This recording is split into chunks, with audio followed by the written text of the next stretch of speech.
I like this. I like being on the other end. A lot of times I'm asking the question. Can a restaurant be a fast food restaurant if it doesn't have a drive-thru? Interesting question. Yeah, I wanted to talk about regret for a little bit here. Regret. Okay. Is it Kadarius Toney based? Yeah. Do you have any regrets in your life? Fuck. I'm 34 years old.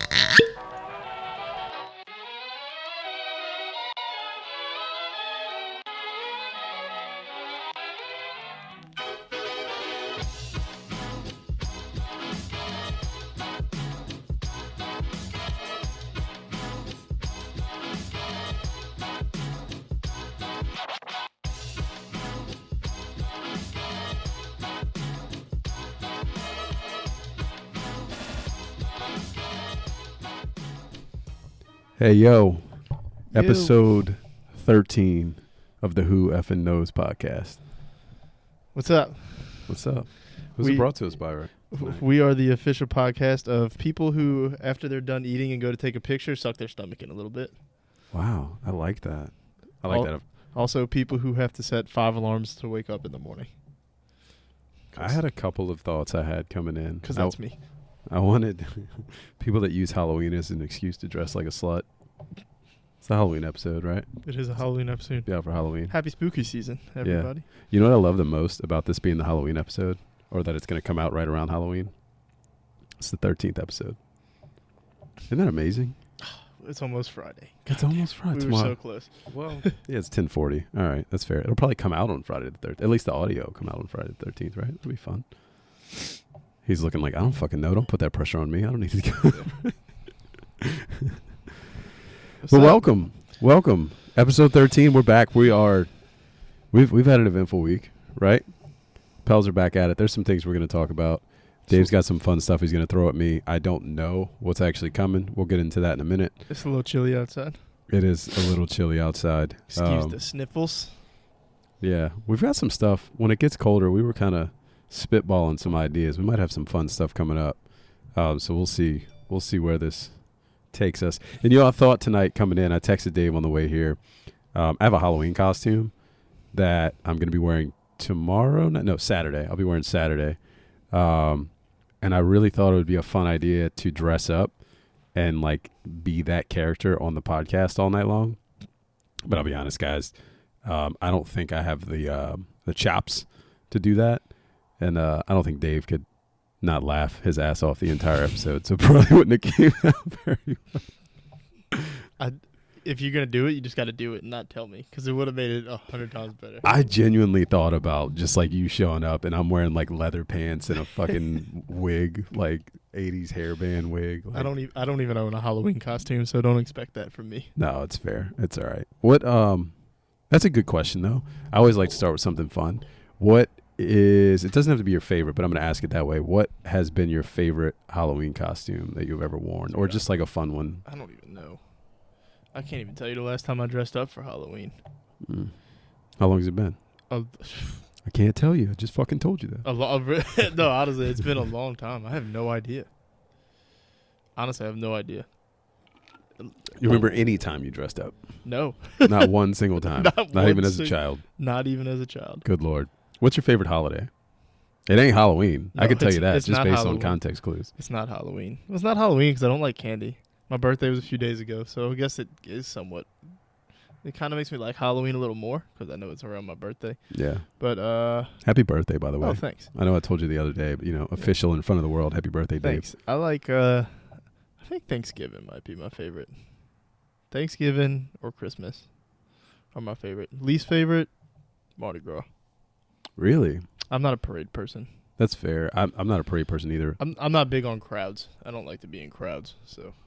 Yeah, not to go down this rabbit hole, but kind of the same. Like I grew up loving Mardi Gras because big marching band guy. Like I don't know. I played sports in high school, but I was also in a marching band. I was in high school right around the time the movie Drumline came out, and I was in the Drumline. So like I just became obsessed with that lifestyle. Yeah, I don't know. I love parades because of that, but same thing. Like I hate the crowds. I rarely go. A lot of the time it's miserable because it's either cold or raining or like I don't know. Just my wife loves them. Like lives for parades, and I'm like, this is such a miserable experience for me, especially when it's cold. I'm like, I don't want to go. Trying to catch beads hurts when it's cold. And, like, especially, it's not as bad, like, if you go to the ones around here, you know, just outside of New Orleans. But the ones in New Orleans, like, the people on the floats are trying to kill you. I think they have a hit out for people in the crowd. A couple years ago, they did a good job of it, so. Yeah. No, you know, something else that I think, as far as Mardi Gras goes, I think it's, I don't know how to put this. I was going to say I think it's a young man's holiday. I don't know if it's necessarily a young person's holiday. I think it's more of like a single person's holiday, or just like a part. Like if you like to go enjoy yourself, I don't know. Easier. I got cousins that have been setting up a spot on St. Charles for like 20 years. All married, and some of them have kids. They're out there for all the big ones, bright and early before the sun's up. Unless I like rented an apart, like some people rent apartments and stuff on St. Charles for that. Unless I did that, like there's no way I'm waking up that early, or I'm getting like, I love sleep, guys. There's no way I'm losing that much sleep to go sit in the cold with my kids who are gonna whine and complain the whole time about what's going on until the parade actually gets there. Like, no, right? Sorry, not for me. Didn't expect to go in on Mardi Gras like that for this episode, but here we are. No, the reason I was asking your favorite Halloween costume, I don't have a favorite, but I had an interesting one a couple years ago. I dressed up as rolling papers. Rolling paper. It was fun. Had like a cardboard thing that was like orange, and I put it around my neck, and I wore all white behind it, and like it opened up, and like you could actually pull. Like I had big sheets of paper, like giant sheets of that you could actually pull out, and they were like these. I wish I remember. I don't even smoke weed, but I don't. Yeah, I don't. No idea. All right. Well, I'm sure it was a firefighter at some point. I do have a picture of, I mean, when I was like maybe 4 years old, of me dressed as Batman. Okay. That was going to be my next question. Do you remember your first? Because I know earlier I asked, do you remember any? That's probably the one I mean, I don't remember it, obviously, but it's the one I have earliest pictures of. Yeah. Batman. Somebody had a good idea, actually, that I forgot about until just now as we're talking about it. They said you should dress up as your very first Halloween costume for this podcast. Like, whatever you dressed up as is like a 3-year-old or a 4-year-old, you need to wear that for this episode. I wish I would have remembered. I was if Sonic. You gave me a heads up, maybe I could have thought about it. But honestly, you could have gave me 3 days. I don't think I would have figured it out. I'd have to call my mom and be like, hey, that's all back right. in the day. That would have been funny. I was Sonic the Hedgehog. I don't think I could sit here, honestly, and have a conversation as Sonic the fucking Hedgehog right now. Man. I don't think it would work out. Good times. Oh, man. We're going to go off the rails. I'll be honest. I don't know how to say this. Do we just call them the team that shall not be named?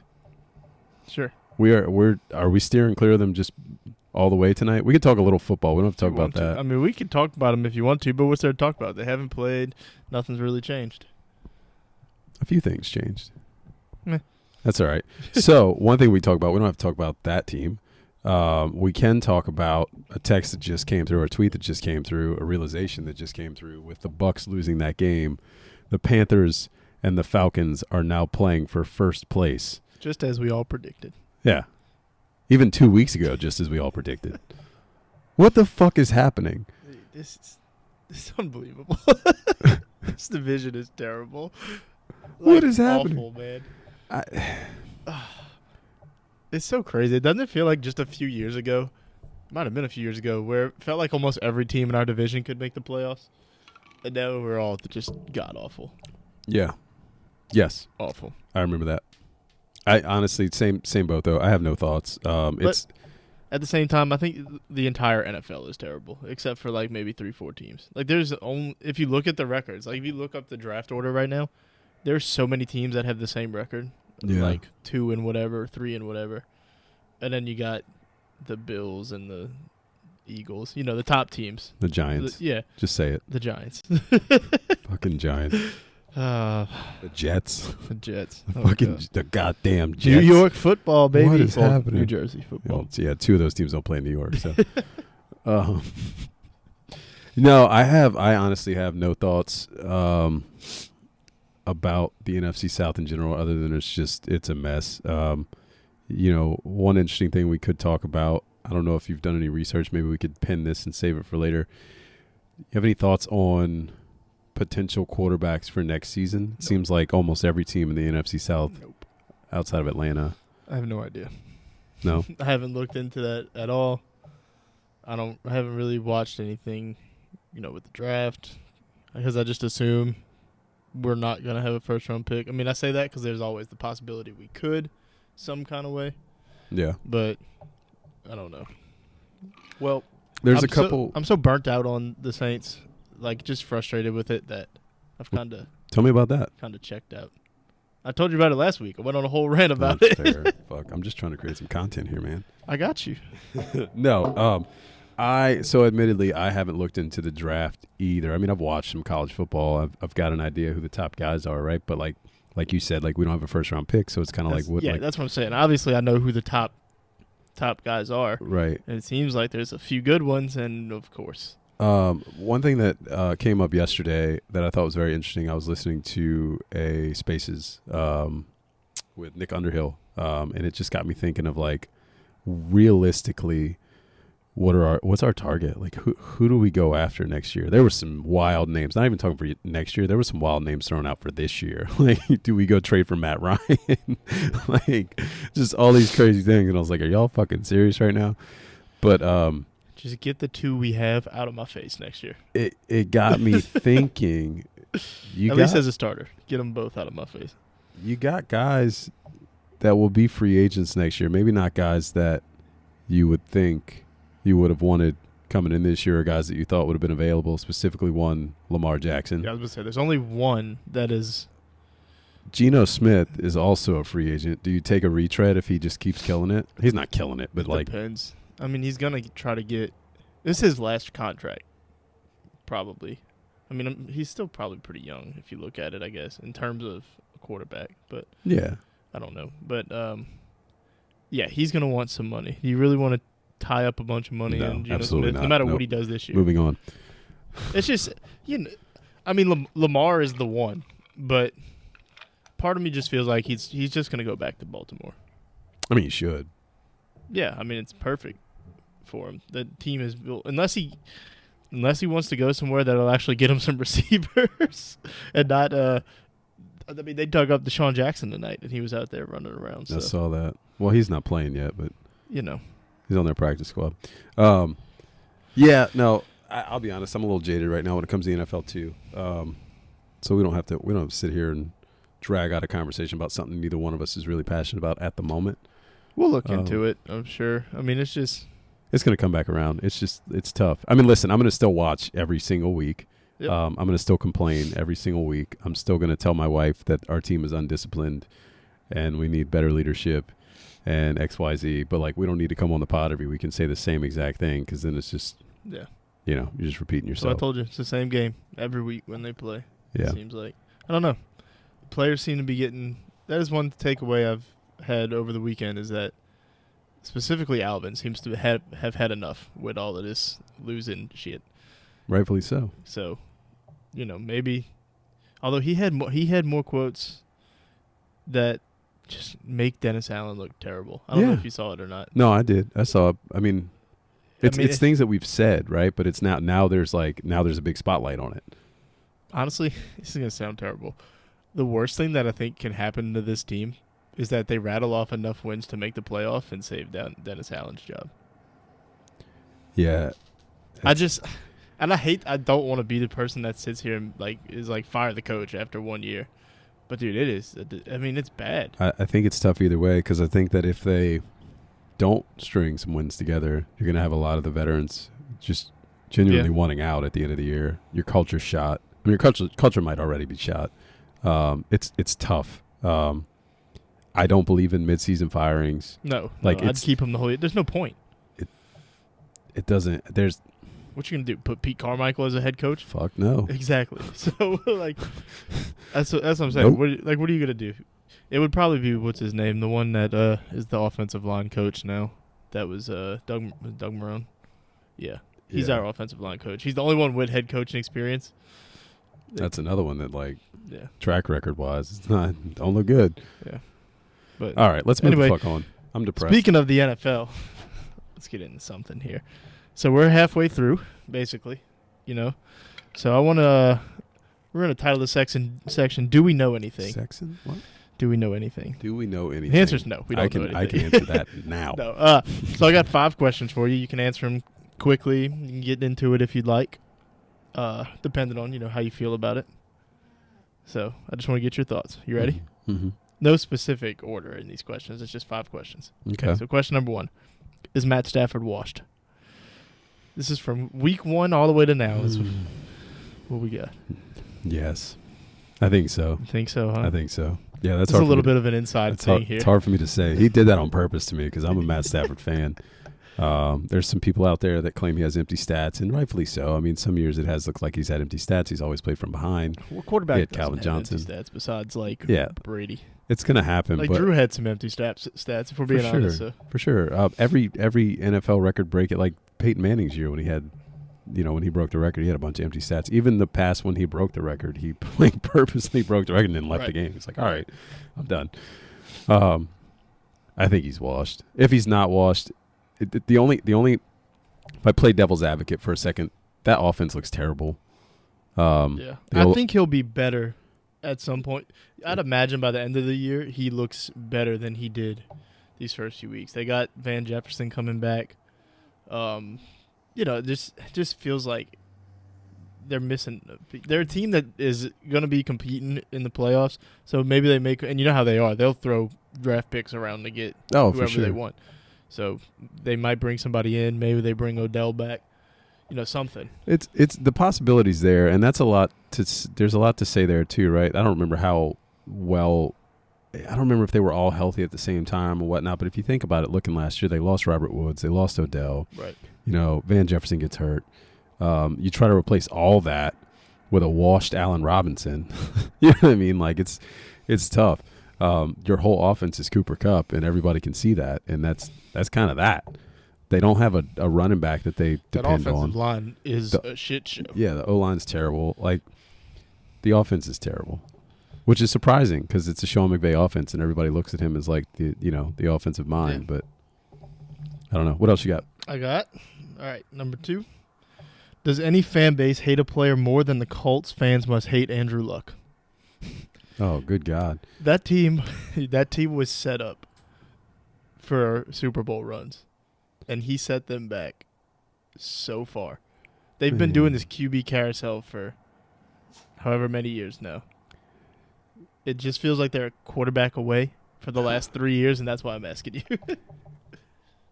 I don't know a lot of Colts fans. I know one. I don't know his opinion on that situation because I've never asked him. I feel bad saying that Colts fans should hate Andrew Luck. Oh, no, I don't think they should. Because, it's his health. He can do what he wants. Right. But they got to feel like it's got to hurt. Oh, I'm sure it stings. It's got to hurt, man. I'm sure it stings. There's a lot of very painful things with players leaving early and whatnot, I think Saints fans right now hate Sean Payton. Well, they don't hate Sean Payton, but they're a little upset with Sean Payton and how he left us. Specifically one sitting next to me. I don't know. I'd have to think about it more. There's nothing that immediately comes to mind with a player who was just like, I'm gone. Pelicans fans hate Anthony Davis, but I said this earlier, I don't even really hate Anthony Davis. How much longer do we get to hate Anthony Davis and just stop being thank you? I was thinking the next time we play the Lakers, we should start thank you AD chants. Yeah, I genuinely don't care anymore. I feel nothing for AD. I'm just petty now, which is fun. Being petty's fun. I'm a petty person. I wish him no more success in his career. Well, yeah, because we own their picks for the next. Not only that, even if we didn't, I would still hope he never won anything ever again. Well, that's the pettiness. It's you left. Yeah. Fuck you. I spent some time last night thinking about different chants we could start when we play the Lakers. Thought it would be fun. How about we want Wemby chants? That'd be fun. Thank you, AD was another one. You could just chant Wembenyana. Wembenyana. Yeah, there you go. Oh, yeah. Chants are fun. Number 3. This might be a little controversial here, but we're going to ask it anyway. So the NFL's been doing this for a few years. Do you think them putting end racism in the end zone has helped end racism? Oh, God. Do you think these rich white people sit around the table every year at the end of the year and be like, "Did we do it? Did we do it this year?" No. Okay. So wait, I'm gonna address two things here. Number one, the second thing you just asked, do I think that rich white people sit around the table and wonder if they ended racism? Absolutely not. I think they wonder how much money they made off that ad that's in the end zone. I think in this scenario, it's more of a, hey, did we do enough this year that we can take this out the end zone? Yeah, I think, listen, it is a controversial conversation, right? But I some of them probably, it may come from a good place, some of them. But I think when you get at that level of corporate nonsense, like they're just doing what they feel like they need to do. It's a show. That's why, and that's the only reason I'm asking you is because, like, we all know that's in the end zone because they had to do it. I'd say the majority of the NFL owners did not care to put any of that stuff in there, but yeah, it's interesting. It just makes me laugh when I see it because I'm like, these people don't care. Yeah, and it's tough, right? Because like, when you get into this conversation, I think I even said this like episode 2 or 1. I forget what it was, and I don't remember what the conversation was we were having. But I remember in the moment, it's like, and I always feel this way when this conversation comes up. It's not necessarily my place to have this conversation in a sense, but a lot of that shit is just show, and it, to me, it doesn't come across as real. And I would hope that for a lot of other folks out there, it's the same thing. Yeah, and that's my point behind asking that. It's just like, what are we doing? Yeah. Like, nobody goes to bed at night thinking about the back of these players' helmets and be like, you know what? Maybe I should inspire change. It's nice. You know like, it's nice. It's nice. I think it's genuine from the players, I believe. Yeah. Well, it's interesting, too. Who was it? I forget the guy's name. Royce White? Royce something. I'm slipping my mind right now. Former basketball player. He played with LeBron at one point, I think. But he actually was on a podcast the other day, and he came out and he was talking about how specifically he said something about LeBron and CP. Like, a lot of the shit they do is for show, and they speak up in situations where, like, a lot of the players wouldn't want them to speak up, and then in other situations where the players would want them to speak up, they don't. I don't know. Not my place to comment on those two. But, like, definitely not my place in that situation. But I don't know. I think that even when it gets down to the players level, there's probably some, Yeah. But, so anyway, just a fun question there. Serious question now. Are coaches too into analytics now? Have we gone too far into the analytics? Some are. It depends on the sport. Well, specifically football, but yeah. Specifically football, it's getting there. It's definitely getting there. There's a lot of shit. And I'm an analytics guy to an extent. Oh, shit. I'm also just out of the gym and I'm locking up. Brandon Staley's the one that makes you ask these questions. Yeah, I don't understand. Like, some shit, like, it just doesn't make sense to me. Do I think I haven't looked at the numbers, but do I think that, like, you should use analytics when it comes to going forward in a big situation on fourth down? Like, yeah, probably.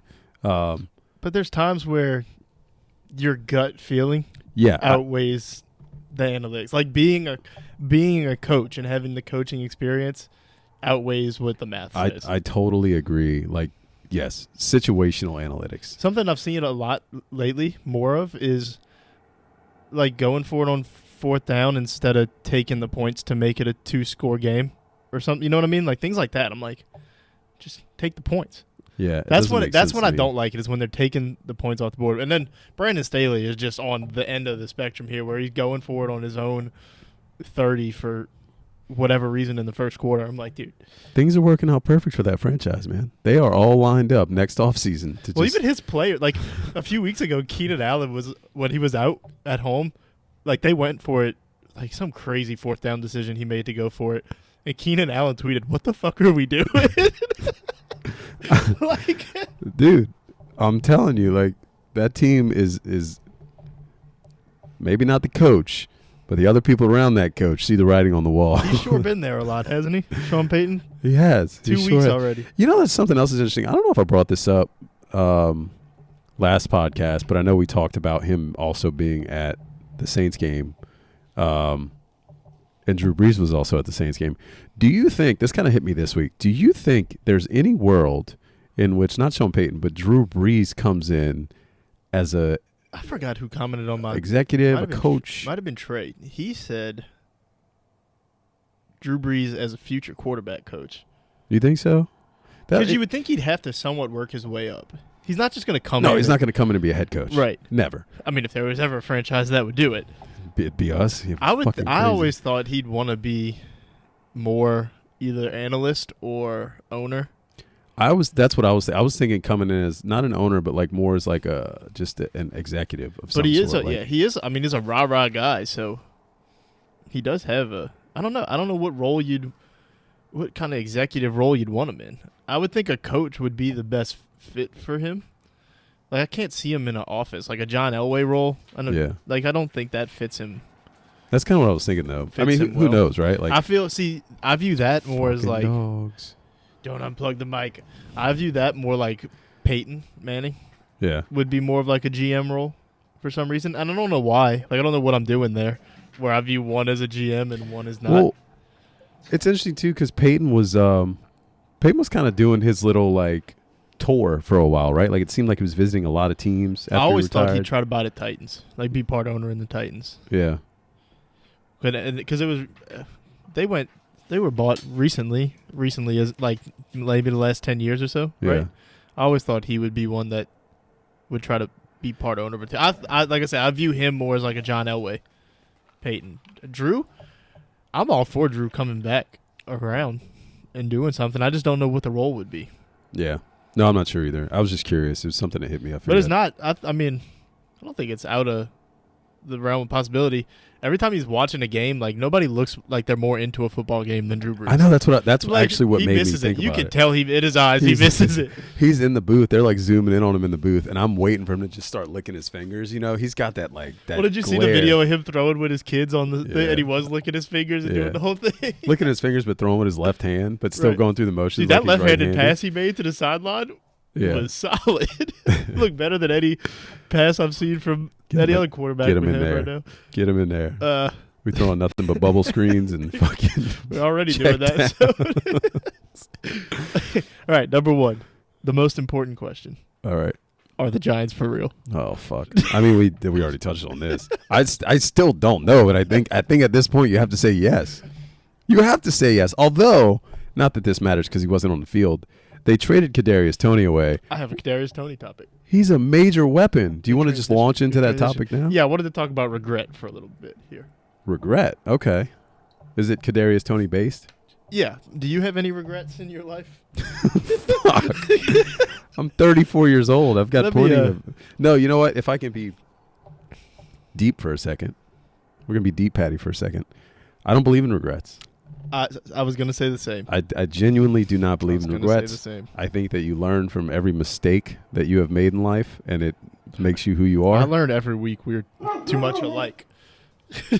Do things affect your mental health as you grow older because they negatively impacted you and maybe you made a poor decision that led to that? Like, sure.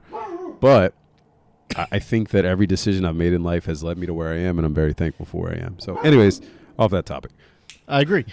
So I think Kadarius Toney has some regrets in his life. I'm going to show you this picture, and I'll probably just put it up like, as a little overlay when I'm editing. Oh, my God. What am I about to see? This is Kadarius Toney's back tattoo. That has his number, the New York City skyline, I think that's the Giants area code. Okay. I see where you're going. Kadarius Toney regrets this decision? You know what? I could spin it if I'm him. I could spin it. You can spin it all you want. What do you think he really feels? I could say no. I could say they're the team that gave me my opportunity. That was my first number. That was my breakout. Like 4 games? Kadarius Toney made it. No, he's good. People noticed like Kadarius Toney. I know that he didn't get a lot of opportunities. Didn't play. Yeah. No, listen, but you saw it last year. Like, he had flashes where it was like, oh, God, this guy could be good. And, like, granted, you still haven't seen it sustained yet, but, like, I don't know. I think you could spin it. I think he could say, hey, it's who brought me in. They gave me a chance, and now that's why. I would have tried like hell to still keep that number, though. No regrets, in Kansas City. Regerts? What does he say? No regrets. His chest tattoo not even says one single letter. I just thought that was funny. My buddy sent me that on the way over here, and I had to show it to you. Yeah, that is pretty funny. I didn't realize man.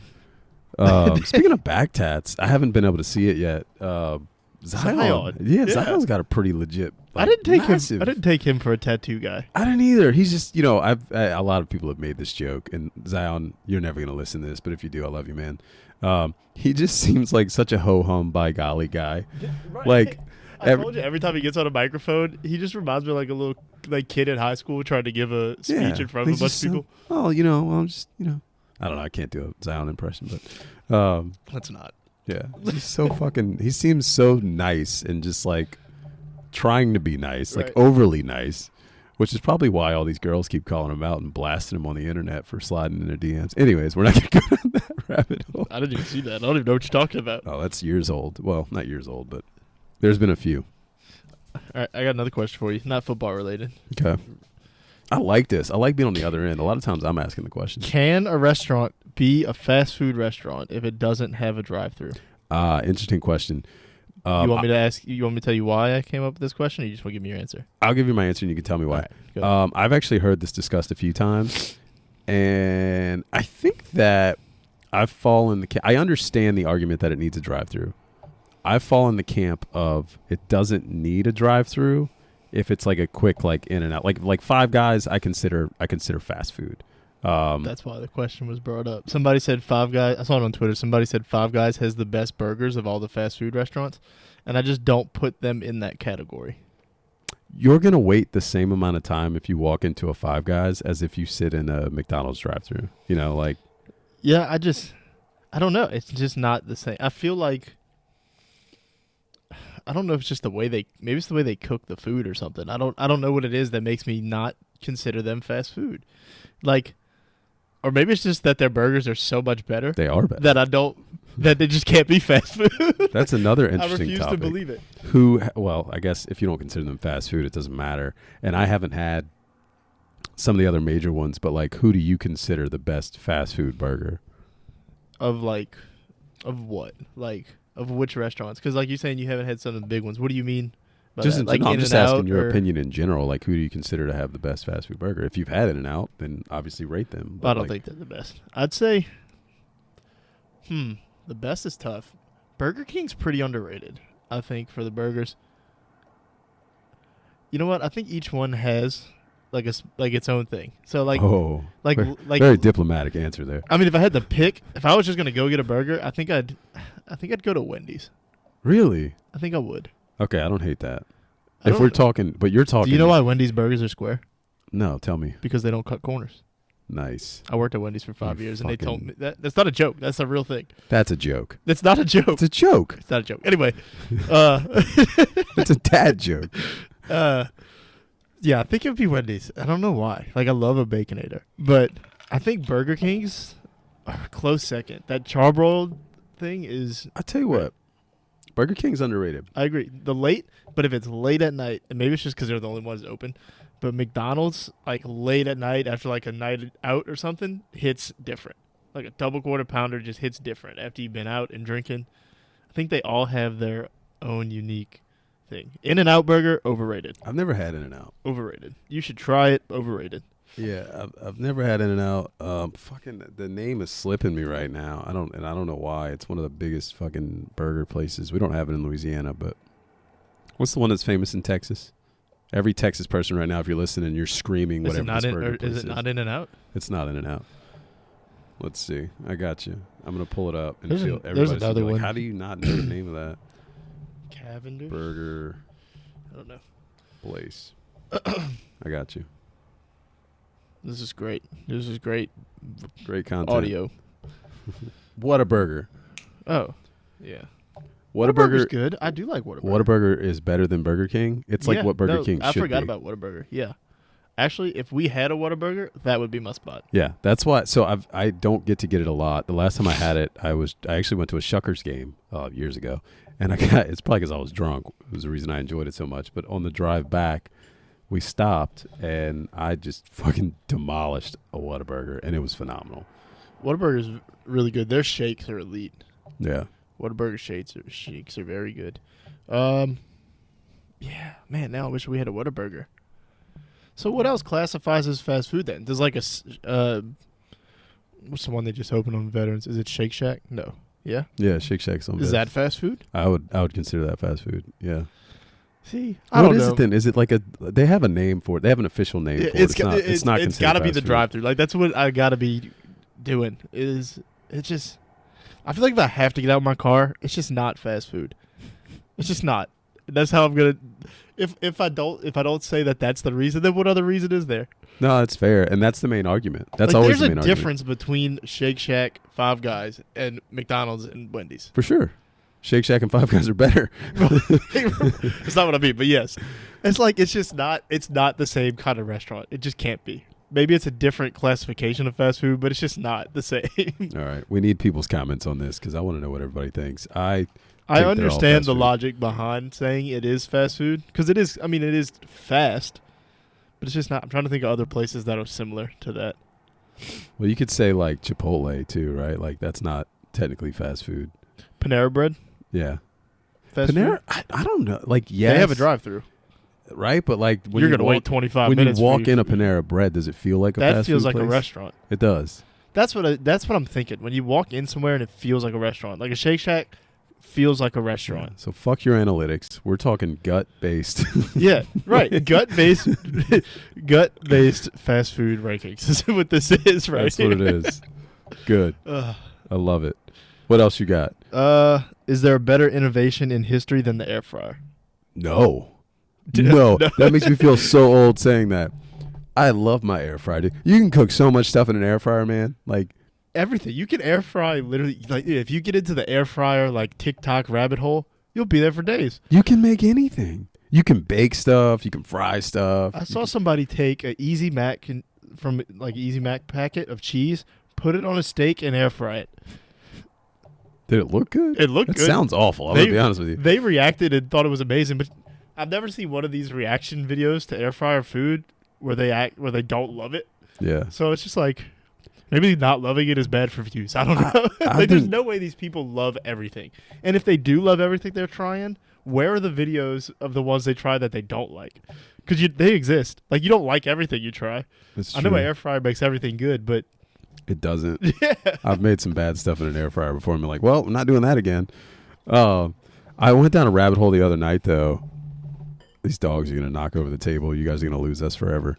I went down a rabbit hole the other night, though, of like healthy food recipes, and a lot of them were made in an air fryer. And the one that stuck out the most to me, this is going to sound crazy to a lot of people. They took, and this is the part that like blows my mind. They took rice cakes and they mixed it with like all these different seasonings, like ranch powder and like other things. Rice cakes. They like blended them up to where it was like a fine powder, and then they cut up chicken, and then they put like buffalo sauce and something else on the chicken, and then they dipped it in the rice cake as like a breading, and then they air fried it, and this shit was like the crispiest looking fried chicken. Well, that's like when people do it with like Cheez-Its or something like that. Yeah, but Cheez-Its aren't like rice cakes are relatively healthy. Like I am befuddled. I'm telling you. I was like, what? I'm going to try it. I'm not going to tell my wife. I'm going to try it, my wife will be like, that's gross. You just got to do it and not tell them. Don't tell them what you made the breading out of. You just do it. Yeah, that's what I'm saying. I'm not going to tell her it was rice cakes. Yeah. That's interesting. Anyways, try it, guys. Dude, this is our food podcast tonight. I love no sports. The air fryer, but to back you up, yes, the air fryer is the greatest thing. And the underrated thing that makes the air fryer better is how much better it reheats food.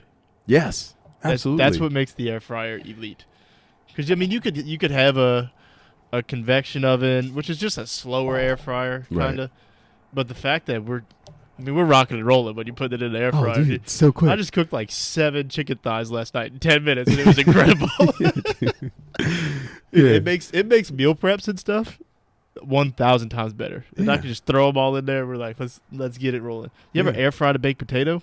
I have not, actually. Season the outside of it, stick it in there for like 40 minutes. I eat the whole potato. Like, I eat too. The skin. I do too. So you get like a seasoned, crispy skin. It falls apart on the inside. Oh, it's incredible. I'm a sweet potato guy, though. I'm not a baked potato guy. Sweet potatoes. I'm sure you could air fry a sweet potato. I don't see why not. It's the same exact cook time. Same exact thing. Same process. The air fryer gets me jacked up. I'm excited. I feel like we could go down a rabbit hole now of just food conversations. I brought it out of topics here for you. So you got something else? No, is that it? No, I got a couple more. What else you got? I like this shit. The listeners might not, but guess what? You listened. It's your fault. Which one do I want to give you first? Let's talk about Jimmy Butler's hair. Oh God, what's going on with it now? No, did you see it when he had the dreads? Yes. So now he doesn't have the dreads. Yes. Have you? I guess maybe you haven't. Have you put two and two together of why he did that? No. He did it for Media Day. So now every promotional video of the Heat that has his picture has him with the dreads.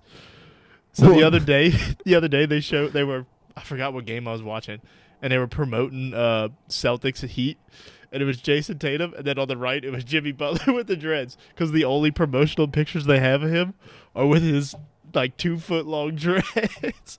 That's so funny. He did it as a joke, so that they had to do it in all their promotional videos. Jimmy Butler's a guy that I did not expect to like as much as I do. Right. He does little shit like that all the time. That's just like, what is this guy doing? Like, he's so different from everybody else. I love that so much. Yeah, that's funny. It's like a joke that he made that he had to wait 2 months to get the payoff for. He's playing the long game. I respect that. Speaking of playing the long game, is Trey Murphy ever going to miss? No. Let's get into that topic. No, it's not even the first time in his NBA career that he's gone a game without missing. That's true. That's very true. But he hasn't looked this good while doing it. No. You know, it's interesting. So first of all, we talked about his shot coming into the season. We talked about how smooth it looked, how it's not even coming down into the pocket. He's firing from I don't know. It's amazing how he can just catch and shoot. He looks more confident this season. He is not afraid to pull from anywhere. I mean, he's pulling from deep. Yeah. And on top of that, I think Schmidt said this, but I noticed it in game. Like, the thing that really makes him dangerous is now when people close out, he's blowing by people. And not just blowing by people and, awkwardly getting to the rim. He's blowing by people and finishing with reverses. Dude's got some bounce, man. He's finishing with dunks. It's where the fuck he's ridiculous right now. Yeah, if he keeps this up. He's really good. And, I mean, what's funny is, you can watch him play, and there's obviously things he can improve on and take the next step with, but he could have a very long NBA career with what he is right now. I agree. Right now, the year 1 to 2 jump is insane. I agree. He's phenomenal right now. He is the quintessential. Not even 3-and-D. He's also a slasher. Every time he puts a shot up, I think it's going in. Every time. Yeah. It's incredible, dude. It's amazing. If he can, now I'm nitpicking, but going into next year or even year 5, if he can figure out the in-between game now, if he can consistently, I guess he's got to get consistent first with what he's doing, but if he can consistently do what he's doing now and then figure out that in-between game, figure out that post game, he's 6'9" He's or got 6'10", a hell of a teammate to work on a back-to-basket game. I'm telling you, BI. The sky is the limit. If he can, I mean, I know a lot of people don't preach the mid-range game anymore, but the Pels have some mid-range assassins. So if he can work with BI and get add that to his game, right?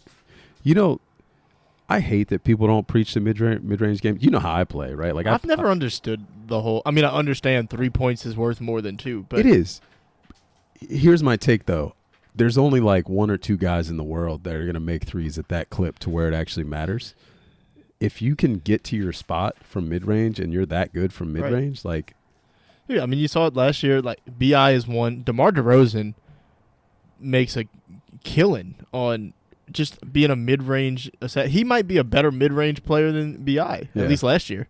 Yeah. Oh, it's there. Yeah, right? no, it's not a drastic thing. If you can make the argument for either one of them. Right. But my point is, he's that style too, and he wins games.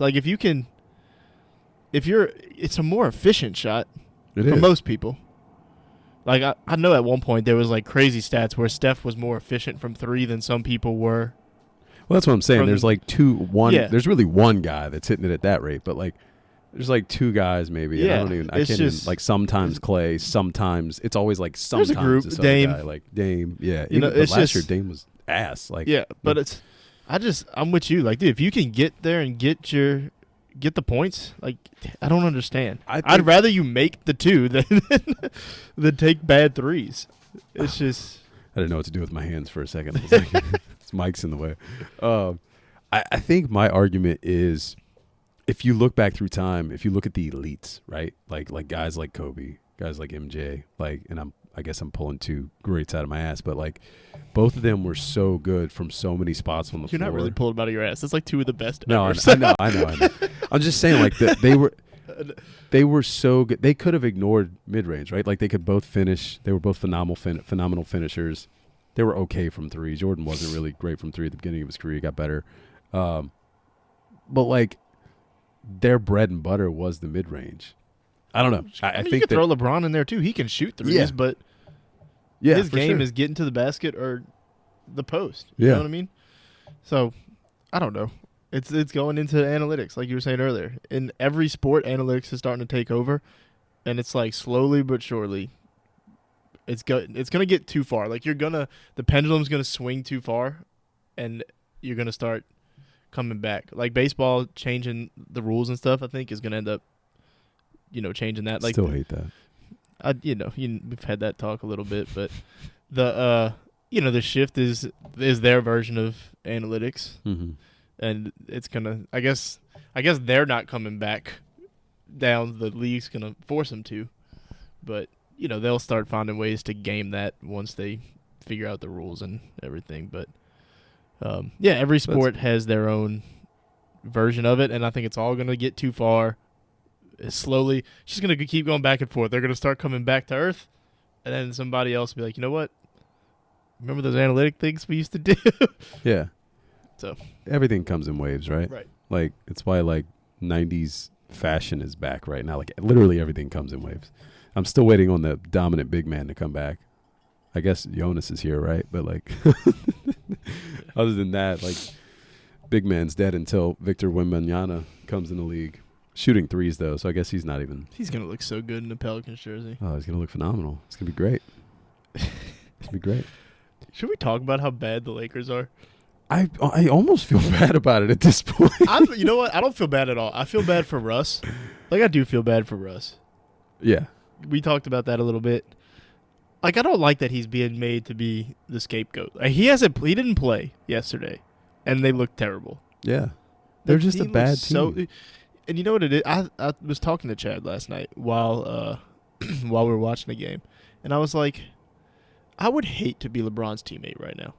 Like, hate it. If you and it's crazy because when I was growing up, but when LeBron first came into the league, I loved LeBron. Mm-hmm. From the time he was in Cleveland, got to Miami, loved him then.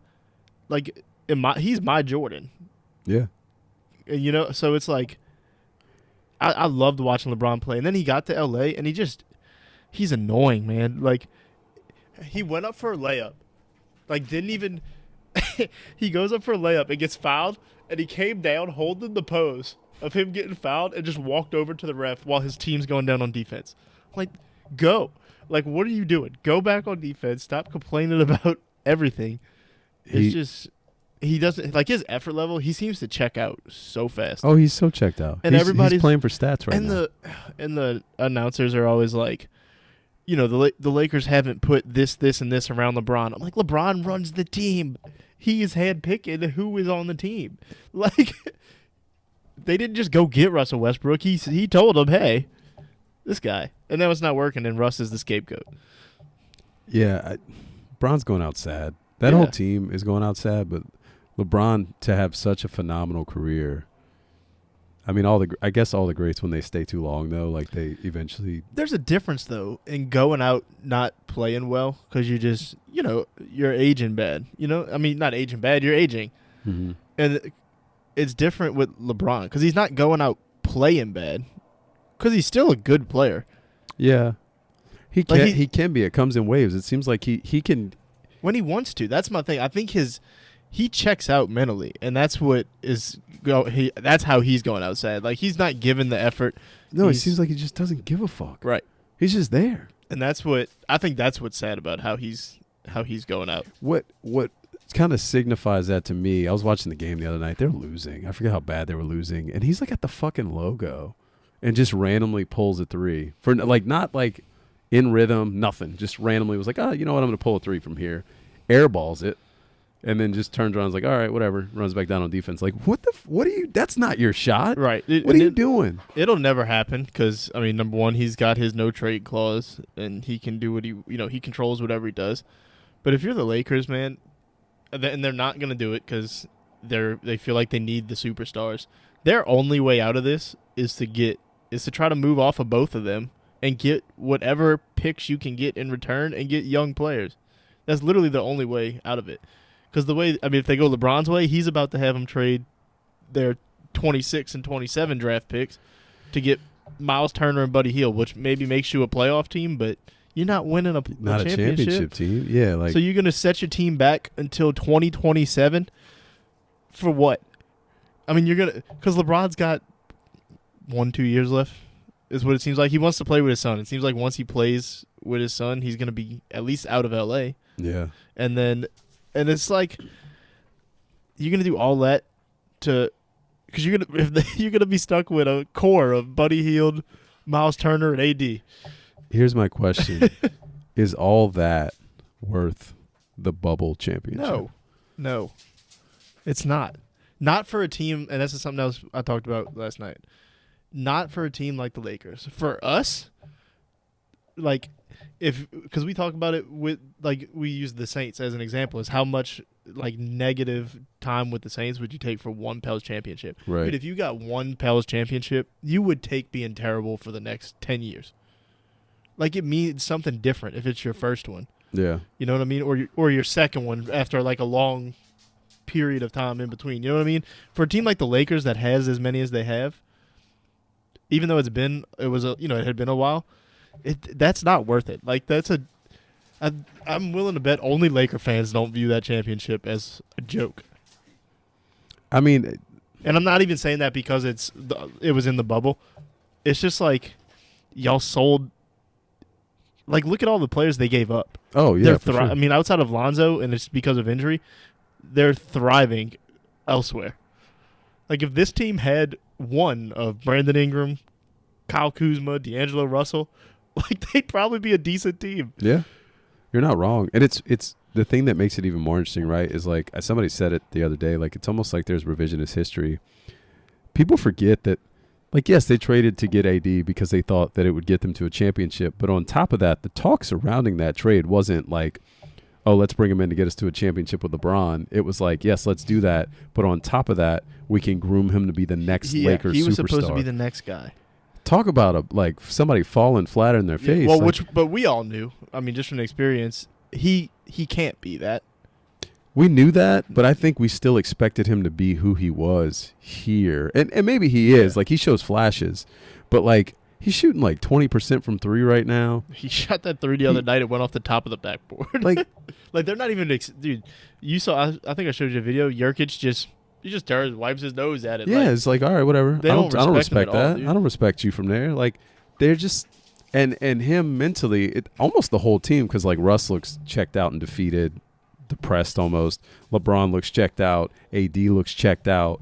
They all just look like they just don't care. It's the young guys there that you feel bad for. So they have Lonnie Walker, who is a Miami Hurricanes. Yeah. I love Lonnie Walker. And that was the Spurs weren't re-signing him. So that was where he went. That's where he had to go to try to get. I don't think he got a big offer from them. It might only even be 1 year. Right. That's where he had to go to try to get his big contract. And now he's dealing with this. And you got guys like Austin Reeves, who looks like a decent role player, but is surrounded by this. Yeah. And you're never going to groom any of these guys to be a next superstar because they're going to leave. Nobody wants to be around that. Caruso, why would he have stayed? They could use him right now too. They could use Right. So, yeah. You know what I mean? They could use anyone who's played NBA basketball before is what they could use. They keep having to pick up guys that never stuck and It's so crazy. It makes that trade for us look so good. Yeah, we'll see. I'm interested to see what happens. That was something else somebody asked. Is there ever, if the Pels never get a championship out of this, from the pieces of this trade, which we're going to be getting pieces of this trade for the next 10 years, it feels like. Right. But if the Pels never get a championship out of this, but they build something and become I don't even know what the equivalent would be. Just a successful franchise from like here out. Does that outweigh the Lakers? Like, at what point does not having a championship outweigh the Lakers? The Lakers championship. It's starting to feel right now. I think you made a good point earlier. It depends on the franchise, right? Like I think that just culture-wise, it helped a lot. Like already, like it's does it outweigh a championship? Probably not, but culture-wise, the team, the city has all come together. The future is bright. It already feels great. If they get to the point where the Saints got to, where they built a culture where big free agents wanted to come here and play for the Saints, they weren't doing that in the past. You know what I mean? And I don't know that you ever get, and you won't ever really need it, I don't think, but the KDs of the world, like maybe you never get those guys to come, but like that tier right below them, like if Brandon Ingram were a free agent right now, like if you could convince somebody of that tier to come here and play, like you win. I think that at this present time, I think if you stop the season today and it goes into the offseason, I think that could happen. Like I agree. We don't have a spot for anybody, but I agree. That's the coaching. I mean, they're already changing the culture, and I think that kind of outweighs one championship for the Lakers. And that's kind of what I'm getting at. Like the narrative has flipped so hard. I mean, you saw it after the Nets game, right? Like Kyrie and KD just showing so much respect. Even like it was odd to me how like overly friendly KD was to the entire Pelicans organization before that game. Was his way of saying, hey, during that game, I'm still over here. Yeah, I was like, come get me. I was like, KD, what's going on, man? Like normally he showed Willie love, he showed Zion love, Bi love. Yeah. Well, I think the thing with Bi was just on CJ's podcast, True, saying how he models his game after KD. True. So I think that might have just been that, but still, he was giving everybody love, man. Yeah. And then I think people, just the player, I'm willing to bet the majority of the players around the league just like respect CJ because he's the president. So I think that adds an aspect to it. It's just 100%. I was saying that when we first got him. I was like, people don't understand how much it helps to have the president of the Players Association on your team. I wish he could do something about these fucking refs. Well, that's a whole nother conversation, and he can't. No, he can't. But no, like him being the elected leader of all of his peers, right? Like that instantly changes the perception of this club. If he's happy here, if he's not happy here, and he's saying some shit behind the scenes, he can also be in players' ears all the time, right? You know what I mean? I think overall, just to wrap that up, I think we're pretty close to surpassing. Like if you asked everybody. And not Lakers fans because they're delusional. They still think they're going to get whoever they want. But like if you asked every other fan base in the league which situation you would rather have, this one Lakers championship, but then followed up with this or what we have right now, they're choosing us. I agree. And I believe it's 100%. I have a question. I was thinking about this earlier, and now that we're talking, it's got me thinking about it again. What do you think this current Pelicans team needs to win a championship? I don't know, man. It's a hard answer, right? Nothing in the starting lineup. Like the starting lineup is fine. Probably like 1 through 7, 1 through 8 in the lineup is solid. Like you could probably use another legit scorer off the bench. Like if Devontae was what we thought we would get in Devontae, like that brings another level to it. But you got Trey coming off the bench. That's what I was thinking. But I mean, if he's off for a night, if you could have somebody else to fall back on, maybe another like defensive guard, but Dyson is going to eventually get those minutes. That's what like. You know what I mean? It's you say something, but then you're like, well, but yeah, you have it. I think the only thing would be another really good scorer off the bench, and it's not something I think you need. Yeah, it's just I don't hate maybe another big man because you got if you lose and like knock on wood, but if you lose one of JV or Larry, I think you're in pretty tough shape because those you only have one of them, and the minutes where they're out, like I think Billy's good, but you trust him to elusiveness. Uh-oh. Jeez. Anyway, waiting on his camera to go flying. yeah, like so if Billy's, I wonder if they bumped it and turned it again like they did a couple weeks ago. Doesn't matter. Yeah, it doesn't matter. I think maybe that's something because Jackson's not like doing anything for me right now. Yeah, it's been 4 years. He looks he doesn't look exactly the same, but like he's basically the same player. He still looks just as lost. Yeah, I'd just say depth at that position maybe. I mean, you don't know what you have in Billy, really, because he's not getting a lot of playing time. I don't disagree that depth at that position would help. So I've seen people bring up Lowry Markkanen.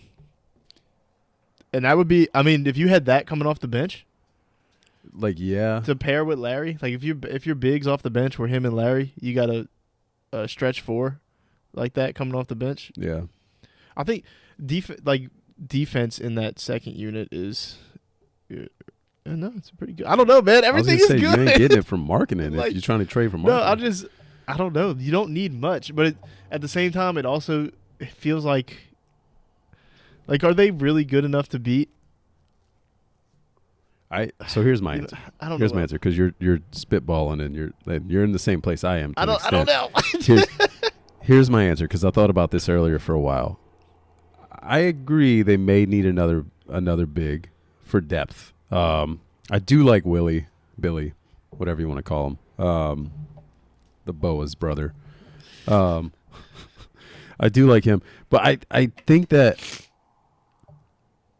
You don't know yet, right? I think that like the potential is there that they don't need a damn thing, and it's hard to say today, right now. Oh, they need this. Oh, they need that. I think right now what they need consistency. They need to learn how to win, which it seems like they're doing, and they just need to play together more. I think a good way to put it is they don't need anything, but at the same time, the players they have, they're not there yet. Like one more year, and I'm not saying that to say that they're not good players. Like they're very good, and maybe by the end of the year they get like it's just if the pieces you have when they take the next step. Yeah, that feels because like think about like we just said with Trey. Like Trey is good, but Trey's next step is an unbelievable player. You know what I need to see? Honestly, this is what I need to see, and it's not going to happen until the end of the year. I need to see them in the playoffs. I need to see them pressure on, just like it was last game. I mean, you didn't have your starters, basically. Pressure's on you. You're going to see you it gotta hold when on they to play the game. Phoenix coming up tomorrow. But the regular season is still slightly different. Yeah, that game's going to mean something to us, though. Of course. But I need to see them in the playoffs hitting big shots. And once I see that, I'm going to be like, all right, like, we're good. Or if they're not, then I'll be like, all right, I don't know. Maybe we need to look at this, look at that. Like, that's when I'll know. Yeah. And I know that that's not a fair answer because it's like that's, what if we don't get to the playoffs? What if we have injuries? But, like, it's where I am right now. I don't know that they need anything, but you asked me the question, so I'm trying to give you the answer. And if I had to choose, I think it would just be more offense off the bench. I don't think you could ever have too much offense coming off the bench. I think, though, the way the team is built, it's not like grit and grind, right? Like, you're not like the old Memphis grit and grind where you're throwing in the post, but you're defense first. I know that we have a lot of scorers. That starting lineup they put out the other night, like, at first I was like, ugh. Like, they started Najee, and I was like, but then that defensive lineup was. You are getting in people, though. Like, I'm telling you, are making everybody so uncomfortable. That's one thing I noticed. Like, Luka went off. I'll give Luka that. Luka destroyed us, right? But in the first half, that was the game plan. In the first half, he destroyed us. The second half, they shut him down. And what I was going to say is he didn't look comfortable doing it. It's not Dyson was on his ass. That's what I'm saying. It's not like it was like a walk in the park. You got players, and we didn't even see Herb out there. Like, Herb wouldn't have been afraid to guard that. You got young dudes that are like, I don't care if that's Luka. No, they didn't give a shit. Like, Dyson stepped on the court and was like, cool. All right. Yeah, I'm about to pick your pocket twice. Yeah. Watch this. Like, and Najee's down for whatever. Like, That's the thing, and I love that. I love that Dyson got playing time, and I love that he got in as early as he did. I've been telling y'all, and I'm gonna keep beating this drum. It's gonna be hard to keep him off the floor. He should never have another game this year where he doesn't play. It's gonna be hard to keep him. That stat line he had it's crazy for the first time he played. I'm telling you, man. He's for real. Like, his offensive game needs work, sure. He pulled like a step back 3 or something like that in the game and went in, and I was like, whoa. My favorite thing about his court vision is it's phenomenal. His bat. That's another thing, and that's something that I give the front office a lot of credit. Maybe it's Willie Green, whatever. The basketball IQ from this team is night and day from when Stan Van Gundy was coaching this team. Yeah. Like, I am just I love it. I love watching this team play basketball. And the confidence. I love it. They never feel like they're out of a game, ever, or like that they don't belong. Like, this team feels like they can win everything, which is it's awesome. Yeah, shout out to Griff and them. They've only made one bad move since they've been here, and that was trading that 4th pick in that draft for Naw and Jax. Yeah. But it's all right. It's tough. Naw turned into CJ. Yeah, I was going to say, not necessarily, because that did turn into CJ. It is what it is. Yeah. Revisionist history right now, but, It's a good time to be a Pels fan. It is definitely a good time to be a Pels fan. I mean, who do you end up? Was Hunter? Hunter was the guy that was going to be available? Who was going to be available for? In that 4, you had Garland, Herter. Or no, yeah, Hunter, sorry. Yeah. But yeah, Garland. Garland, too. Whatever. Are those guys, like, night and day making us better? Like, there's other guys on our roster that do what they do maybe better. Yeah. Like, whatever. I have one more thing for you. What you got? It's a quick thing. So the Yankees have they call him a mental skills coach. Basically, motivational guy. All right. Essentially what he is. So when they were down 3-0 to the Astros, he came and he showed the Yankees a video to motivate them. I love this. Do you know what it was? No, but I love this. So the video was of the 2004 Red Sox coming back from down 3-0. Who? Do you remember who that was against? Yes. The Yankees. Against the Yankees. Why did he do that? So his way of motivating the team. Hey, watch this lead your organization blew a couple years ago. I don't know. And then, in case you don't know, the Yankees proceeded to not come back from down 3-0. I guess not. I love that so much. Hey, guys, this could happen. It has happened because to I you hate before. the Yankees. So I love that so much. That he did that. It feels like a scene out of Ted Lasso. I mean, there's not a whole lot of other... Here?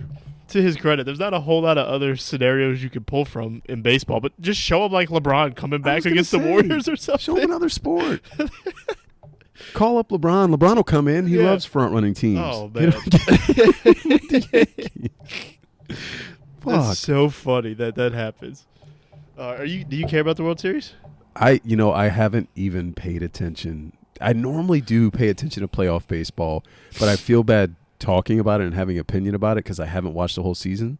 So yeah, I mean, I love baseball, but I don't watch a whole lot of it throughout the year. I'll watch Rangers games, Marlins games, and then if there's a big game on, and I notice that, I'll never watch the whole game if it's not my team's. But if it's a close game at the end, I'll watch. That's kind of how it was with the playoffs too. I watched the Mariners because I was kind of hoping that they would do something. Mm-hmm.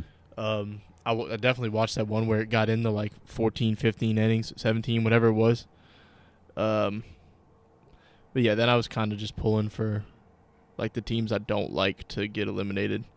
That's fair. Which I don't want the Astros to win. I didn't want the Yankees to win. Yeah, just letting hate drive your heart. That's how you got to be, man. It's fine. I don't really care for the Phillies because it's a rivalry of the Marlins, but my stepdad's a Phillies fan, so I guess that's who I'm rolling with. I like Bryce Harper. Yeah, that was another. Like, the playoff baseball moments are elite, man. It's so good. Playoff baseball. Me and your boy were talking about this on Twitter the other day. He might have seen it. I can't think of his name. Peyton. Oh, payroll. Yeah, Peyton. He was Cousin saying, P. Shout out Cousin P. He was saying that NBA playoffs are like bottom of the barrel, and I agree. Of all of them? Of all playoffs? Yeah, well, that's not. He didn't actually say that. Somebody else came in. He made the original comment of like, it might have been the Bryce Harper home run. Yeah. Saying like playoff baseball is up there Playoff baseball is magical. Yeah. I'll give it its. And if you care. Somebody else jumped in the comments saying the Stanley Cup playoffs would like a word, and I was jumping in to say the same thing, and we all just agreed that basketball is bottom of the barrel, playoff wise. Yeah, like so I am a bigger basketball fan than I am like baseball, hockey, all that. But I would agree, like baseball playoffs, if you care about the teams, or if it's a cool story, like it's pretty you know what magical. It is with basketball? Basketball, you don't seem to get the Cinderella run in basketball. No, often.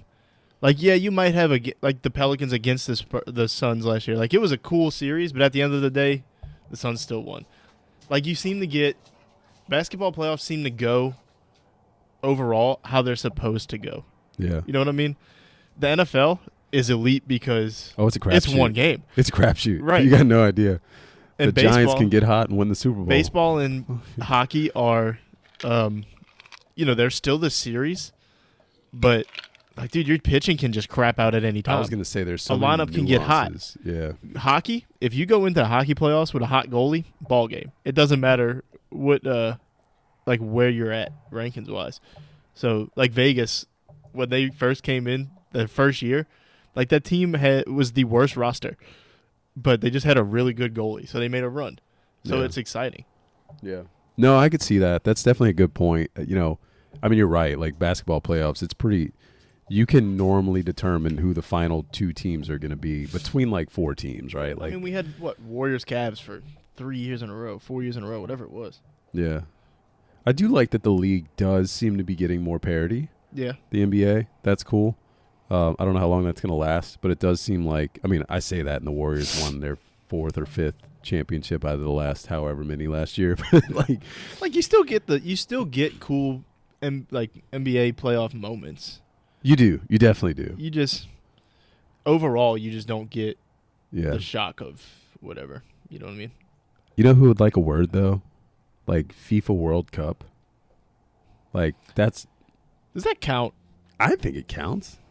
That's a fun tournament, man. Yeah, no, it's fun, but like we're talking. I think the soccer equivalent would be. I don't know if it's MLS, but no, it's definitely not MLS. Nobody cares about MLS. Like maybe like a Premier League thing. Yeah, but I don't. So like I don't know enough about. Like I don't follow soccer enough to. I didn't care about soccer this year until Miami was gonna make the playoffs, and I watched their 1 game, but that was it. Yeah. I think that, and it's probably the same way, right? I mean, I know it's the same way with like Premier League or like all these other top tier leagues around the world. But like when you get to World Cup time, like just the nationalism and like the passion for country. Yeah, it's kind of that's why cool. I'm not including World Cup. The World Cup is a world spectacle where you're stopping and watching and. Like, people that don't care about soccer watch the World Cup. Right. So it's just not, to me, it's just not the same. Like, I'm not putting it in the same category as NBA playoffs or whatever. That's fair. But one thing that I want to say before I forget, and then we can go top 5 because it's been like an hour and 10 minutes. Mm-hmm. When the NBA does the in-season tournament, they should do 1 game. 1 game. And I think that adds another level to it. Like, if you give me a series, then it's the same thing. The best team is probably going to win it. Give me a 1 game tournament. Yeah. And I feel like I'm actually being really disrespectful. Sweet 16, like the Final Four tournament, like that's a good I'm one saying too. Sweet 16, but the Final Four tournament, like people love NBA March might not be the Madness. worst. College football playoff right now might be the worst. That's fair. If we're going to be honest. But even then you still could. It's 1 game, but the NBA mid-season tournament. Damn, we didn't even talk about Tulane. It's been an hour and 10 minutes. Roll wave. Wave. It's fine. We'll talk about them later. It wasn't a whole They'll lot. Keep winning. A whole lot to talk about. They won again. It's Tulane. Of course they're going to win. Yeah. You know, roll wave. Roll wave. Yeah. Give me 1 game in-season tournament. I like it. And I think it adds a little bit more to it. I like it. I don't know what the structure is actually going to be. I saw they released something, but I haven't. There was rumors of something. Anyway, you want to go top 5? Yeah, we'll do top 5. Top 5 tonight is, how do we want to label this? Top 5 rock band, or not rock bands, top 5 rock songs. It's almost top 5. Did you at least go from the time period? Yeah, that was the biggest. So I'll get into it. All right, so I would say it's just early 2000s. Early 2000s. Or just 2000s rock songs. Whether it's pop rock, whether it's punk alternative, pop, whether it's something. Emo, alternative, whatever the hell you want to call any of this stuff. I don't want to just say early 2000s songs because I would have had some Katy Perry. Yeah, she shares a birthday with me. Nice. Happy birthday, Katy Perry, from a few days ago. Happy belated. Yeah. Cool. Yeah, so just early top 5 early 2000s rock songs is how we'll classify it. Okay. And if you want to get in the comments and say that song's not rock, then go ahead. We don't care. There's a lot of these songs. We're going to give them to you anyway. So while we're jumping in here, I would like to preface, this is probably, out of every top 5 we've done, this was the most difficult one. I knew you would like this one as soon as I sent it. I don't even know why I asked you, because I knew you would like it because of how much you've told me you like music. I love music. I feel like I can give you any top 5 and you can be like, let's roll. I love music. I actually texted him and I was like, what kind of rock? Because I have 70 songs written down. But what made it even harder for me is one thing you have to understand about this time area, this timeline, right, is from 2000 to 2010. In 2000, I was 12. So this is literally like I hit puberty. I went through high school. Like this is there's some sad shit on here. There's some hard shit on here. But even on top of that, I grew up on 90s rock, on 90s music in general. So like everything I was thinking of originally, I was like, oh yeah. And I would go to write it down and be like, oh, that came out in 99. I should have changed it for you. That came out in 96. I didn't even think about that. It should have just been like childhood. Because I guess late 90s to you is the early 2000s for me. So, and it is different. My hot take here is that if we're talking like traditional rock music, 2000s we're not may have been the worst decade. Like I'm not talking like Def Leppard and stuff like that. Well, no, because that's to me when I say rock, that's rock. Yeah, Def Leppard, things like that. But that's why I don't. That's why I have no idea how to classify this because it is kind of alternative. So what I'm gonna do, I literally have like 50 or 60 songs written down. So you guys are gonna hate my list. Good luck coming up with whatever you're gonna title this on the graphic. It's fine. I'm gonna literally just jump around songs that stick out as I'm looking through my list, and it's gonna run through different rock genres, and you guys are gonna just fucking deal with it. Yeah, I think by the time I like start giving you, maybe even by like the first song I give you, you'll be like, all right, I see what you were going for. Yeah. You know what I mean? That's fair. I'll probably have that and just go, no, you know what? My number one song is the reason I wanted to make the list. Okay. All of my songs could have been my number 1 song or my number 20 song. Like none I of them had were probably much. 3 or 4 other ones on here, and I just kept taking them off and replacing them. Okay. So, okay. You want me to go first then? Yeah, you go first. You start it. All right. My number 5 is Learn to Fly by the Foo Fighters. Nice. Don't hate it. I don't have any Foo Fighters songs on my list, but they were definitely like, I like thought of them a couple times, you know? Who is my number 5 going to be? Do you have stories about any of your songs? Well, that one, I do like the Foo Fighters. Okay. I didn't really start listening to them until I saw them at I forget which festival it was. I think it was Hangout. But like them and so my next one is The Killers. There's a song from The Killers. Like those when I saw them at the festivals. Pump the brakes, man. That just I didn't give you the song, but they have a lot of hits, so you don't know what it is. That's fair. But there's only 2 that really matter, but that's fair. Yeah, I mean I'm sure you can figure it out. But just seeing those live in person, it brings me back now every time I hear it. But I've always liked their music, but when you see it in person and you start associating the memories with it and stuff, it matters more. Yeah, now it. So I have stories for a lot of songs on this list, but the ones that will probably make like the very top are all songs I've seen live. And it's kind of like you were saying how you grew up with these songs, like that. It's that period of life for you. And I think that's what it is. Like the ones that stuck out, the ones I remember being in a car with my friends with. Yeah. And just singing along, stupidly with, and things like that. Those are the ones you connect with. All right. And then I put on my list. That being said, you have pointed me in the right direction. We're going to go number 5, Drowning Pool, Bodies. Oh, like let the bodies hit the floor? That's it. I like that. That's it. See? That is a good one. I That's like a good that a one. lot. I was trying to think of song. Like, as soon as you said like riding in a car, singing songs with my friends, I thought about. Does that have anything to do with your WWE ties? No, not at all. Was that a WWE song at some point? It might have been a. I don't remember. It was an intro song to something. One of the events, I think. Speaking of WWE, I have to say this real quick. I've never felt older in my life than I did 2 days ago when The Rock's daughter made her WWE debut. Never felt older. I saw that on Twitter, and I was like, nope, this is not happening right now. I know, man. I saw that, I called too. my mom. I was like, Mom, you want to feel old? Even my grandma was like, are you kidding me? So, yeah, anyway, I had to say that because it was on my list to talk about.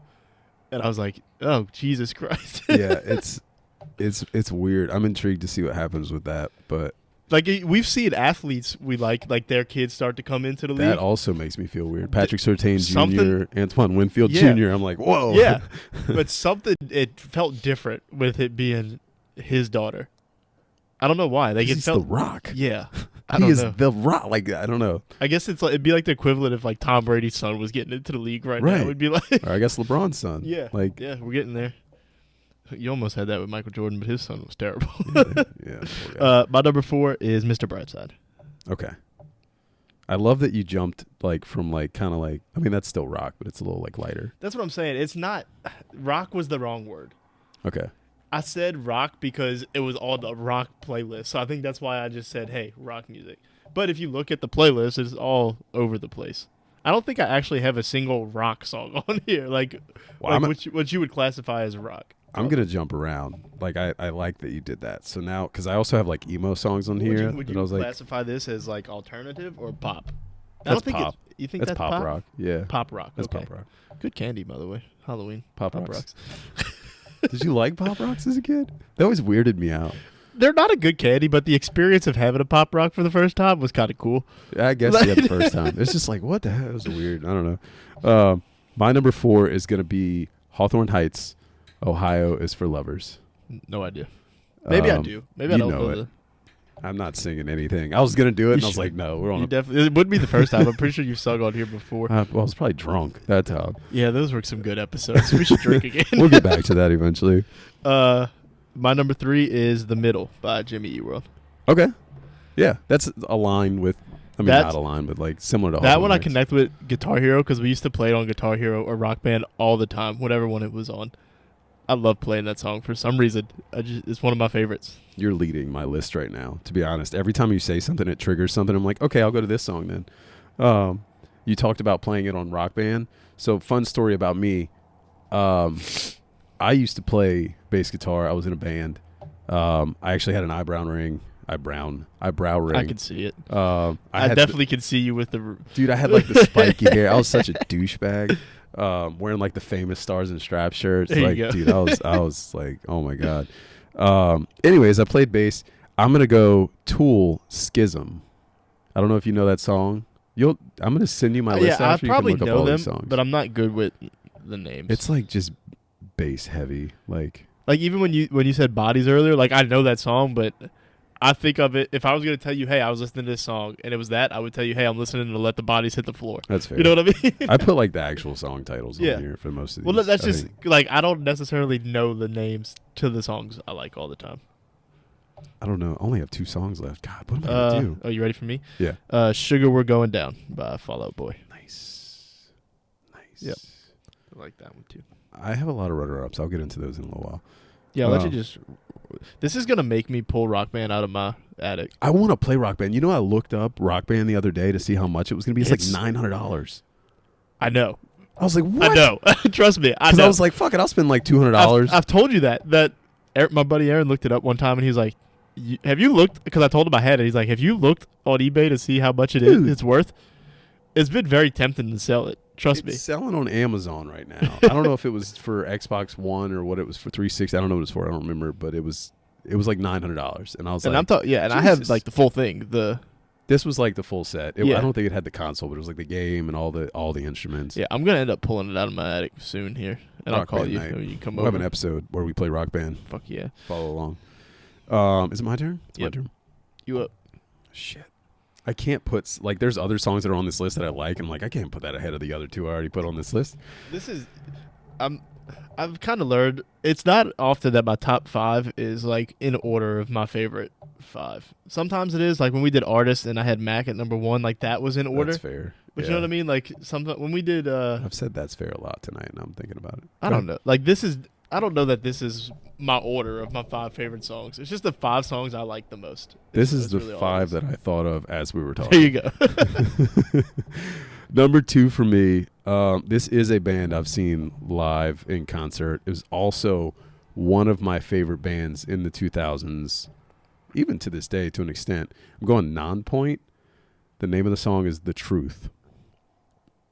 I can't really explain it. You just have to listen to it. If anybody knows it, You can send them all to me and I'll listen. Yeah. I do a lot of driving, so I have plenty of time to listen. Good. My number 1's going to be such a We should make a cop-out. joint playlist. I'll share it with you. My number 1 is Fat Lip by Sum 41. I love that song. And that's what made me want to. I love that song. Dude, I listened to it earlier and I was it. like, oh, I could put that on there. I don't know why I was listening to it earlier. Like, for some reason, I just had the urge to listen to it, which happens far more often than you would think. So I introduced my my 3-year-old son to Fat Lip, and that's as it was playing. I was like, "This is a banger." Let me text Patty because this top 5 would be fun. I do.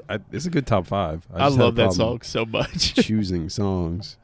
Number 1 for me. This is definitely a cop out. This is not the number 1 out of all these songs on this list, but it is probably one of my favorite bands from this genre. I'm going with Stained. And the song, you would think there's a lot of Stained songs I could pick from, right? The song I'm going with is actually called Zoe Jane. It's about his daughter. And it's just like the melody is like Sweet Zoe Jane. My daughter's name is Dylan Lane. It's like when I hear that song now, I just replace the name. I like that. Yeah. That was a nice way to finish that. What's your runner-ups? Not all 100 of them. Got 100 of them. All right, so I'll jump back and forth. A couple runner-ups. I have Lifehouse Hanging by a Moment. You know that song? Yeah, of course. Lifehouse Hanging by a Moment. Let's see. Linkin Park, Numb. That was Linkin Park was the one I almost put on there. Numb. Yeah. In the end, Like any Linkin Park song. Yeah. Any Incubus song. Like, Dave lost his microphone. Bitch. we're back. We made it. Hey. Oh, we recording again too? Yeah. Had a little technical difficulties. It's okay. We're still with us. I was just rattling off different. Life happens. Yeah. You want to keep going? Yeah. Who cares? I don't care if this ends don't up even being know what the hell an I said. hour and 45 minutes. I said I'll go through like 2 or 3 more runner-ups, and then if you have any thoughts, we can Sure. go through that. Saliva, Click Click Boom. I don't know if you know that Yeah, song. that's a good one. It's a fucking good one. Now we're gonna jump over to the other side though. This is the emo side. This is the 2006, like, broke up with my ex-girlfriend, listening to emo music on the drive home from Texas after Hurricane Katrina in a Greyhound bus. No, we got the scene. Everybody? Cool. Bright Eyes. Lover I Don't Have to Love. Story of the Year, Until the Day I Die. Dashboard Confessionals, Screaming Infidelities. My Chemical Romance, Helena. The Used, The Taste of Ink, and Maroon 5, She Will Be Loved. Maroon 5. That's a good one. Can Bon Jovi be on this list? Did the song come out in the I 2000s? don't fucking know.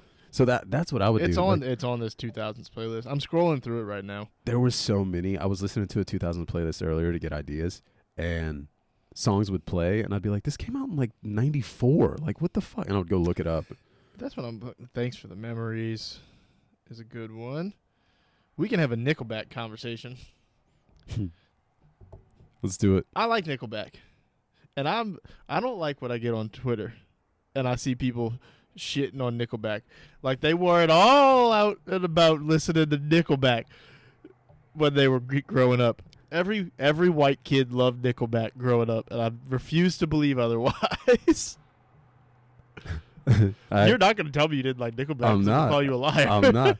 I have a confession.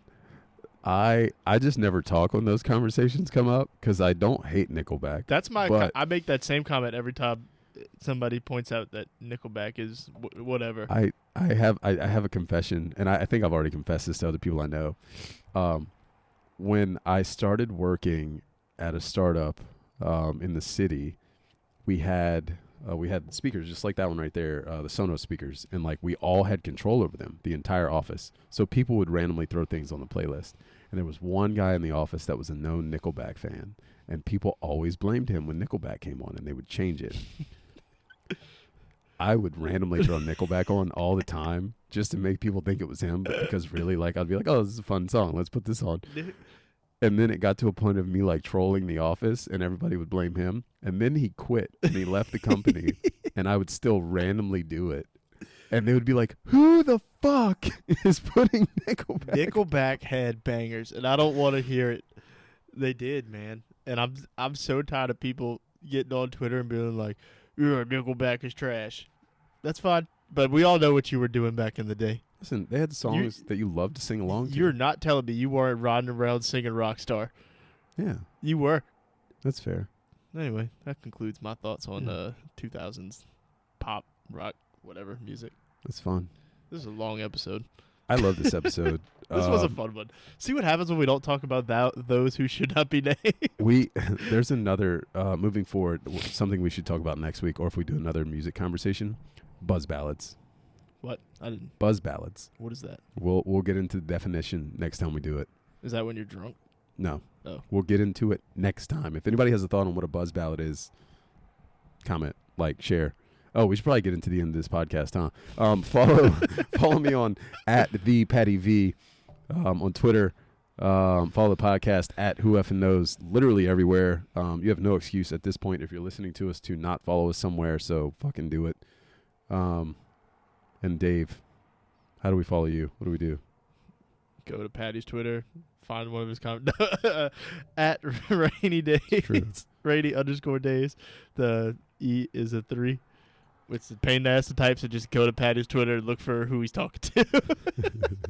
You can also follow @BeInTheKnow on Twitter, or go to theknow.com and find literally everything that we're talking about here on there. Yep. That's it. That's all we got. Hope you enjoyed.